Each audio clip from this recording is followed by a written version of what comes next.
What made the 5 billionaires drown and die deep in the ocean, inside their well-equipped submarine?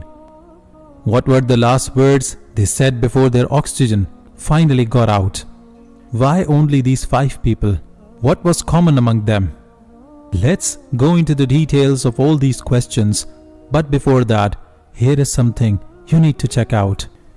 If you are feeling drowned in the sea of sins, when your heart is constantly berating you from the inside, then it is a return back call from your Creator. If you are looking for a proper direction to refreshen your Iman, then our best-selling book 100 Heart-Touching Stories to Revive Your Iman and Faith must be your most preferable selection to read right now. The link is in the description box below. On June 22, 2023, in a statement to the CBS News, the Oceangate finally confirmed that all the 5 passengers of the submarine Titan had sadly been lost.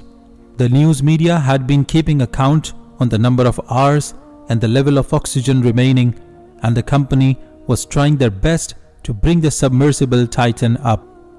But after this statement, all hopes are now gone. Brothers and sisters, did you know that the makers of this submersible in an interview said that this sub is invincible?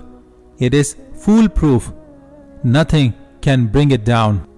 Do you remember what happened to the great Titanic after his makers said that even God could not sink that ship? Na'udhu billah. The ship sank so badly and its wreckage has been preserved deep in the ocean so perfectly that Allah made it an ibrat for all of us. Did you know that this company has been taking people from all income levels and age groups on such explorations? Explorations of what exactly? Exploration of the wreckage of a huge ship. They go on a trip for the sake of fun, to see the remains of the thousands of those who died in an adhab sent by the Almighty. Does this make sense to any of us, brothers and sisters? Prophet Muhammad ﷺ said that when you pass by the areas of adhab, pass by quickly. Don't stand there for long. You may even fall victim to the adhab. The same has happened to this submarine, hasn't it, brothers and sisters?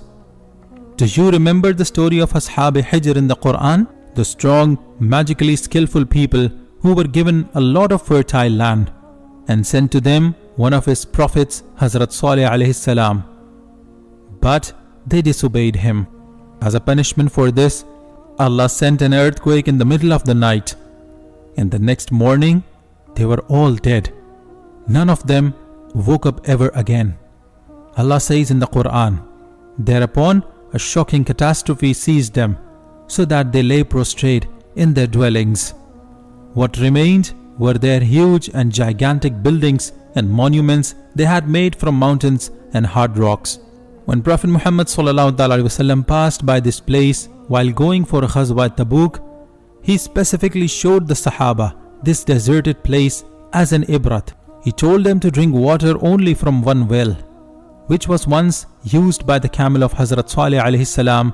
Prophet Muhammad ﷺ prohibited them to eat or drink anything else from that area and pass through it rather quickly, because it is a sign of ibrat, and you should not make it a place of enjoyment and amusement.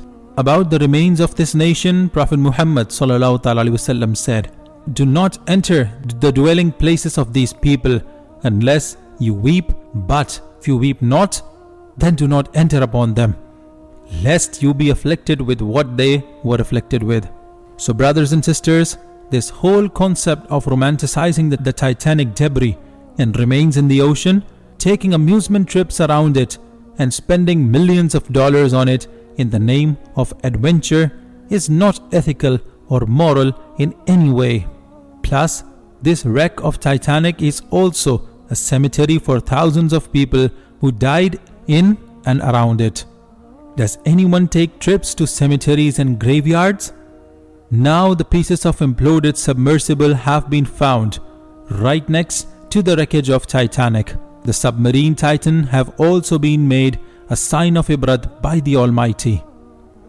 The rescuers patrolling the ocean in the search of the submersible have also reported that their sonar devices recorded sounds of banging of the walls and windows every 30 minutes. You can hear them yourself.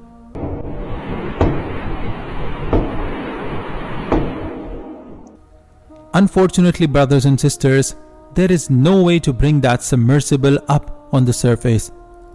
These sounds are a reminder to all of us that whether you are rich or poor, young or old, believer or a disbeliever, death is just one breath away, standing right behind us, sometimes while we are completely unaware of it. All our life needs to end is one kun by the Almighty Allah, and we will be done within seconds. Besides that, brothers and sisters, this event is a huge reminder for all of us. All of them are some of the richest businessmen on earth. Allah brought them all together, showed them who is in power, and then ended their lives. This reminds us that all the time we have on our hands is borrowed, and it can end anytime, anywhere. We could be thinking of it at that very moment, or we could have absolutely no idea. Only Allah knows. Brothers and sisters, have you seen that episode of Simpsons which depicts a similar scenario as the recent Oceangate event? The lead character could be seen taking a submarine down the ocean to take a tour of the remains of the Titanic, the gigantic ship that sank in 1912. He gets stuck somewhere in the ocean and suddenly his oxygen runs out. The similarities are striking. The Oceangate event, in which a submersible carrying 5 persons imploded underwater, is important in so many ways, brothers and sisters. This event got so much coverage that we are forced to wonder, why does Allah want everyone to know about this event? It is clear that this event is yet another proclamation of the power and might of Allah. The passengers on the 21-foot sub were British businessmen Hamish Harding, Pakistani businessman Shehzada Dawood and his teenage son Suleiman, French explorer Paul Henry Nargeolet, and Stockton Rush, CEO of Oceangate, the company that operates the vessel. You can see that all of them are rich, famous personalities and from 4 different parts of the world. The CEO of the Oceangate was himself a part of the expedition. He won't get into the sub without running all the checks, right? This makes it clear when the death is destined deep in the ocean, a person will even spend millions of dollars to get there and meet his death.